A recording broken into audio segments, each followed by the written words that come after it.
Victor Wembanyama is officially done staying quiet. He just delivered a powerful message aimed straight at New York. But before anyone else, he had a few words for his former teammate. Yeah, he kept the bench warm the whole series. Be humble. That took care of the sideline trash talk. But what Wemby revealed next about his plans for the Knicks fans is what has everyone talking. This could be the beginning of a heated new rivalry. But first, we have to understand what gave Jeremy Sochan the confidence to act like he could challenge someone like Wembanyama. Because the reality is, we're talking about a player who was let go by the Spurs in February. The organization decided moving on was the better option, and his time in San Antonio came to an end. The Knicks brought him in as a replacement, but during his 16 regular season games, he barely made an impact. Even throughout their entire playoff run, he only appeared in 5 games. At this point, he was basically playing the role of a supporter on the sidelines wearing a Knicks uniform. And you might be wondering, who exactly is Jeremy Sochan? Well, most fans barely knew his name. Yet somehow, during an early timeout in Game 5 of the NBA Finals, he walked straight up to a 7 feet 4 inches Wembanyama and started talking as if he was on the same level. Looking at him, then he comes over again to give a little bit more chirping. Keep in mind, this dude was on the sidelines most of the season. The live broadcast angle of that timeout is pure comedy because you can see the exact moment the delusion took over Son's brain. He stepped directly into Wembanyama's space, bumping into him and talking recklessly. But Y gave him the ultimate reality check by driving a sharp shoulder right into Sochan's chin, completely ignoring him and walking straight to the bench without even looking down. But the real pettiness happened when Wemby finally got tired of the sideline noise from him and straight up slapped Jeremy across the chest during a dead ball. They're tough shots over Wemby, and then the old teammate. Social media went completely mental over that clip because seeing the quiet kid from France physically press a known instigator was a massive plot twist. But it didn't stop on the court. It got so much worse. Apparently, Jeremy wasn't just barking from the sidelines. He was actively operating as a literal undercover spy for Mike Brown. Before the finals even tipped off, he was out here spilling all the internal Spurs secrets, handing the Knicks a complete cheat code on Wembanyama's favorite tendencies, his psychological triggers, and exactly how the Spurs run their sets. He literally tried to sabotage his former teammate's entire legacy. That is precisely why when Wemby called him a benchwarmer, it cuts so deep. Because really, it's true. The true hardcore NBA fans are probably screaming at their screens right now. And honestly, they have a point. You know who MJ never had to deal with in the finals? A random benchwarmer who didn't even play is getting in his face. If a role player pulled a stunt like that in the 90s, Jordan would have scored 50 on his head, taken his sneakers, and made sure he was playing in Europe or Africa by the next morning. It makes you wonder how bad the game has gotten if Wemby can get heckled by a guy who basically averages 2 towels waved per game. And what made it worse was the recent finals. WBSY thought dealing with a bitter ex-teammate was the worst part of his week, but he was completely wrong. Because while Jeremy was busy playing mental games on the hardwood, the city of New York blew things way out of control. The streets of New York completely lost their minds during this series, and turned the whole 5-game stretch into one of the most disrespectful finals the NBA has ever seen. I mean, they crossed every single line of decency because this was not just your usual rowdy Madison Square Garden crowd screaming insults from the cheap seats. This was a toxic, highly coordinated campaign that started immediately when the Spurs team bus pulled up to the hotel after Game 4, when Wembanyama was literally just trying to walk through the front doors to get to his room, when a barrage of actual eggs came flying out of nowhere from a crowd of Knicks fans. In fact, one of those eggs smashed right on his head. Most young guys in the league would have put their heads down and run straight inside to let security handle it. But Wembanyama actually stopped in his tracks and turned right around to confront an aggressive Knicks fan who was stepping way too close to the hotel entrance. You could see the pure rage because he stood his ground and stared the dude down before finally walking into the lobby, showing everyone that he was not about to just sit there and take that kind of disrespect. But they didn't stop there. The NYPD had to completely mobilize just to keep Midtown from burning to the ground that night, and they ended up locking up 56 people in total. Following that game for chaos for everything from criminal mischief to straight-up assault, the madness was spreading all over TikTok and Twitter because multiple viral videos started popping up showing groups of New York fans actively hunting down, harassing, and physically jumping isolated San Antonio Spurs fans who were just trying to walk down the street in their jerseys. It got so incredibly toxic that popular actor and legendary Knicks fan Ben Stiller had to put out a public statement telling the Knicks fans to completely chill out. Stiller said that being a Knicks fan does not mean being disrespectful to Spurs fans in any way, and that even though everyone gets caught up during the heat of the games, people still have to show basic respect to their fellow human beings. New York mayor instantly hopped on the timeline to retweet Stiller's post and officially agreed with him, which tells you exactly how unhinged things had gotten. If the city government had to beg their own sports fans to stop committing crimes in the name of basketball. But the fans completely ignored the mayor because the violence just kept escalating into absolute chaos near the massive outdoor watch party at Bryant Park in Midtown Manhattan. Massive street brawls broke out right in the middle of the lawn, forcing the police to rush in and arrest 21 more people, with 13 of them getting booked for disorderly conduct, and another 8 getting hit with heavy charges for assaulting police officers, criminal possession of weapons, and menacing. Then you had that completely ridiculous incident over at a local Five Guys restaurant where a worker was brutally assaulted and had heavy metal chairs thrown at his face by a group of rowdy New York fans just because the poor worker was seen cheering for San Antonio on the clock. When the media finally asked Wembanyama about the street violence during one of the press conferences, he gave the classic politically correct response by saying that everyone needs to remember it is just a game, and that while he loves the passion, it has to come with mutual respect because this behavior is completely unacceptable. But that polished media answer was just a front for the cameras, because insiders within the Spurs team confirmed that he said something infinitely more terrifying behind closed doors. His exact words were, "This behavior is so embarrassing, and I will make each one of these nasty fans pay for what they have done." This whole situation is genuinely scary for the league, because it proves that the modern fan base has completely lost the plot. Chicago fans back in the 90s were famously loud and incredibly rowdy when they were winning championships, but they never resorted to throwing raw eggs at the opposing team's bus or assaulting fast food workers over a basketball game. There is a very clear line between having intense team pride and just being a straight-up public menace, and the city of New York crossed that line by a mile. But even though Wembanyama thought that dealing with flying eggs at his hotel and violent mobs in the streets of Manhattan was going to be the absolute peak of the nightmare, he had absolutely no idea that the disrespect was about to follow him all the way back to San Antonio. But hold that thought. We talk about that soon, because honestly the stuff happening outside the hotel was completely crazy. But what went down on the court was 10 times more painful to watch. You think losing a championship is tough on its own? But the exact way San Antonio managed to drop this series is going to haunt Wemby for the rest of his life. The Spurs literally held a massive double-digit lead of 12 points or more in every single game of this series, and they somehow only walked away with one solitary win. It is actually wild to look at the numbers because they threw away a 14-point cushion in Game 1, a 12-point lead in Game 2, a 29-point lead in Game 4, and then a 16-point advantage in the Game 5 closer.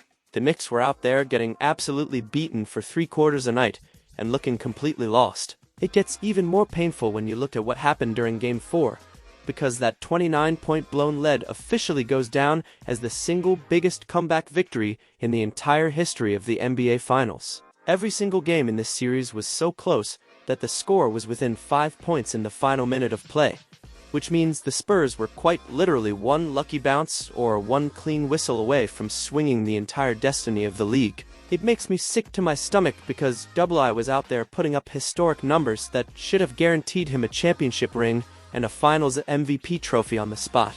He officially became the youngest player in the history of the sport to average over 25 points a night in a final series while completely locking down the paint on the other end.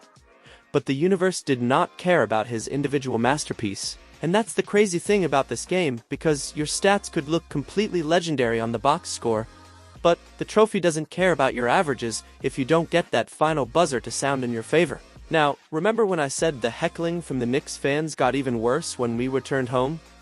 Well, New York fans basically pulled off a total takeover of the Frostbank Center. So much so that ticket reports coming out right before tip-off showed that buyers from New York and New Jersey accounted for a ridiculous 54% of the entire crowd inside the stadium. It is honestly hilarious because the Spurs front office actually saw this disaster coming from a mile away and tried to lock down Ticketmaster with a strict rule, saying you could only buy tickets if your credit card billing address was within a 150-meter radius of San Antonio. But rich finance bros from Manhattan have way too much disposable income, and they completely shattered that defense by flooding secondary resale apps like StubHub and SeatGeek, where local ticket holders were flipping their seats for an insane profit. They essentially treated an entire NBA Finals elimination game like a corporate weekend retreat, completely taking over the city and turning the entire arena into a casual home game for themselves, while the local fans chose to cash out instead of showing up.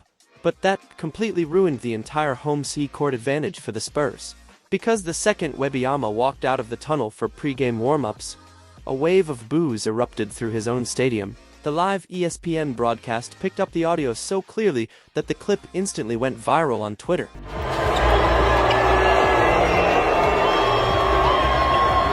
And the commentators sounded completely stunned as they tried to explain how a young superstar was getting overwhelmed by a crowd of opposing fans inside his own arena during a do-or-die game.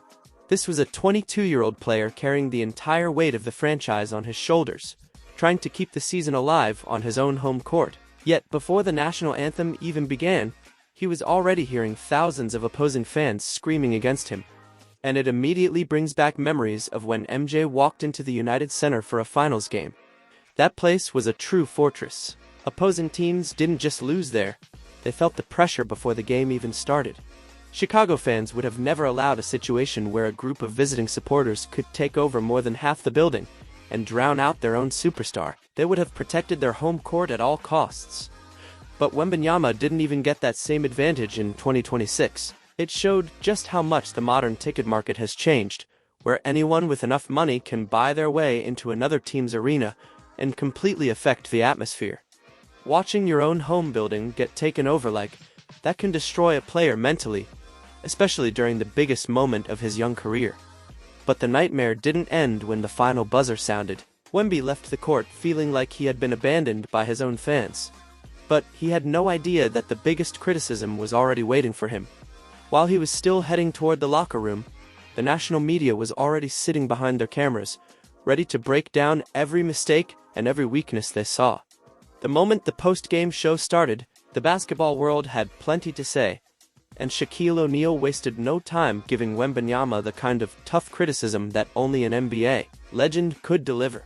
Shaq looked directly into the camera and explained that even though Wemby's talent is undeniable, he still needs to become much stronger if he wants to survive the physical battles of the postseason. I say this with respect about Wemby. As good as he is, he's going to need to get stronger. He argued that once you become a truly dominant big man, opponents are going to do. Chuck looked at Shaq and explained that the biggest issue is assuming every great player has the exact same mentality. Barkley said Wembanyama is simply not built the same way. He described him as a naturally calm and respectful player, but questioned whether he has that ruthless, aggressive mindset needed to carry a team through the pressure of winning a championship. But in reality, this type of criticism could become the fuel Wemby needs. Because this is the same kind of pressure Michael Jordan faced early in his career when people questioned whether he was just a talented scorer who could never lead a team to a championship. The difference is that Jordan answered every critic by winning 6 titles and dominating anyone who stood in his way. Now the entire basketball world is waiting for the answer to one huge question. Will this heartbreak create a new villain version of Wembanyama? Or will the weight of this collapse become too heavy and damage his confidence heading into the toughest offseason of his career? The reason people are wondering that is because missing the biggest shot of his young career seemed to break something inside him. Rumors coming from the tunnel suggested he was furious after the game, and it showed that the quiet, friendly version of Wemby everyone loved might be changing. When he finally walked into the press conference room, the atmosphere was incredibly tense. Reporters were waiting for an emotional reaction, expecting frustration or maybe even an outburst. But instead, Wembanyama sat there with a completely empty expression, looking more focused and serious than anyone had ever seen before. When a reporter asked him how he was dealing with the collapse, he explained that this was the biggest lesson of his life, and the biggest learning experience he had ever faced. He admitted he didn't know exactly what the lesson was yet, but he knew they would learn from it. The reporters continued writing, trying to understand what was going through his mind, but then Wemby made it clear that he was finished talking to the public, and then something unexpected happened. Appreciate y'all. See y'all. Never. That exit instantly sent the internet into chaos because fans started arguing within minutes. Half of social media accused him of acting immature, while the other half believed everyone had just witnessed the beginning of a completely different version of Wembanyama. What Charles Barkley and many of the old-school analysts missed was that this wasn't a moment of weakness. It was the exact moment Wemby started understanding the difference between being a beloved young superstar and becoming a championship-level killer. Being the respectful international phenom can earn you awards and admiration during the regular season, but having that ruthless mentality is what separates great players from champions.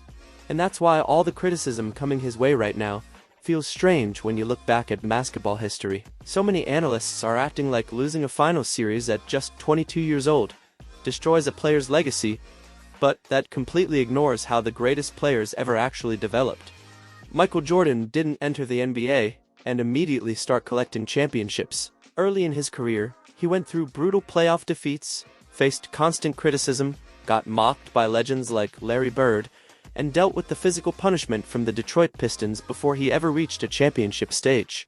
But those losses didn't break Jordan. They made him more focused, more determined, and far more dangerous. Those failures created the mindset that eventually turned him into the greatest player the game has ever seen. And now, Wembanyama appears to be entering that same uncomfortable stage. He took a franchise that had spent years stuck near the bottom of the league, and helped carry them all the way to the biggest stage in basketball in just one season. People also forget how much he already accomplished. He became the first unanimous Defensive Player of the Year winner, while also finishing near the top of the MVP race before even reaching his prime. He basically collected achievements that normally take players an entire decade to earn. And yet, after that historic season, his reward was dealing with non-stop criticism, hostile fans, questions about his toughness, and former teammates creating distractions. But the most interesting part of the entire story is how the Knicks exposed the weakness that could eventually create an even more dangerous Wemby. Because their strategy was built around an old-school approach, finding a way to mentally and physically challenge a superstar until he breaks. Mike Brown and the Knicks coaching staff reportedly studied classic defensive strategies from the past and created a modern version of that approach, specifically designed to slow Wembanyama down. And when you look at what players like Karl Anthony Towns and Mitchell Robinson did, it was a reminder of the physical battles that legends like Michael Jordan faced against the toughest defenders of their era. The Knicks turned the paint into a war zone. Instead of playing normal defense, they constantly rotated bigger bodies, using strength, size, and physicality to push Wemby away from his favorite positions. Every possession became a battle. When he tried to adjust by moving outside, defenders pressured his space and made every shot attempt difficult. They challenged his rhythm, tested his patience, and forced him into uncomfortable situations. I revealed something important. Even the most talented player in the world can still be affected by constant physical pressure. But that same experience could become the fuel that creates the next version of Victor Wembanyama, one the entire league may not be prepared to face. Drop a comment right now if you believe Wemby is about to come back with a revenge season and dominate the NBA like never before.